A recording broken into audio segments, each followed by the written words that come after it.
आओ दीकरी जन्मना વધામણા કરીએ સંદેશ સાથે જિલ્લા કલેક્ટર કચેરી ખાતે આંતરરાષ્ટ્રીય મહિલા દિવસની ઉજવણી કરાઈ। જિલ્લા કલેક્ટર મિહિર પટેલની અધ્યક્ષસ્થાને લાડલી ગિફ્ટ યોજના અંતર્ગત દીકરીઓનો સન્માન સમારંભ। નાનકડું બીજ આજે વટવૃક્ષ બન્યું। મેડિકલ ક્ષેત્રે સેવા આપતી દીકરીઓ સંસ્થાની સફળતાનું પ્રતીક। જિલ્લા કલેક્ટર મિહિર પટેલ। મહિલા કલાનિધિ ટ્રસ્ટ કાણોદર દ્વારા દીકરીઓના જીવનમાં ઉજાસ લાવતું અભિયાન। પાલનપુર લાડલી गिफ्ट योजना अंतर्गत श्रेष्ठ 10 દીકરીઓને પાલનપુર લાડલી गिफ्ट યોજનાની ભેટ અપાઈ। બનાસકાંઠા જિલ્લામાંથી પસંદગી પામેલ 10 દીકરીઓને પ્રતિ દીકરી ₹25,000ની પ્રોત્સાહક ભેટ રૂપે ફિક્સ ડિપોઝિટ અર્પણ કરવામાં આવી। જિલ્લા કલેક્ટર મિહિર પટેલના અધ્યક્ષસ્થાને યોજાયેલા આ કાર્યક્રમમાં આવો દીકરી જન્મેના વધામણા કરીએ સંદેશ સાથે મહિલા સશક્તિકરણ અને દીકરીઓના સન્માનના મહત્વ અંગે માર્ગદર્શન આપવામાં આવ્યું। કે જેના કાર્યક્રમો કલેક્ટર કચેરીમાં થતા હોય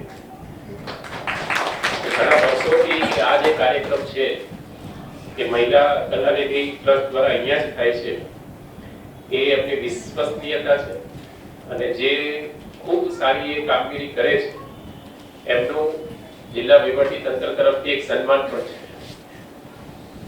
બેન મને વાત કરતા હતા થોડા દિવસો પહેલા જ્યારે આ બધો કાર્યક્રમ નક્કી થઈ રહ્યો હતો ત્યારે આજે આપણે એ દીકરીનું સન્માન પણ અહીંયા આગળ કર્યું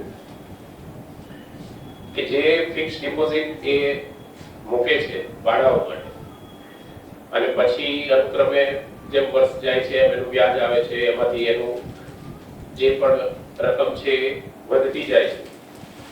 એટલે એ જે ડિપોઝિટ જ્યારે દીકરી માટે મૂકી હતી એનો ઉપયોગ કરી અને એ બેન ભણ્યા અને આજે કદાચ મેં હમણાં એમની પૂછ્યું પણ ખરા કે આજે એ મેડિકલ કોલેજમાં અભ્યાસ કરી અને પછી નર્સિંગ તરીકેની સેવા પણ આપે છે। એટલે આજે એમનો એ નાનકડો વિચાર છે એ બીજમાંથી એક સમયની સાથે વટવૃક્ષ બન્યો છે એ બદલ હું એમનો ખૂબ ખૂબ આભાર માનું છું।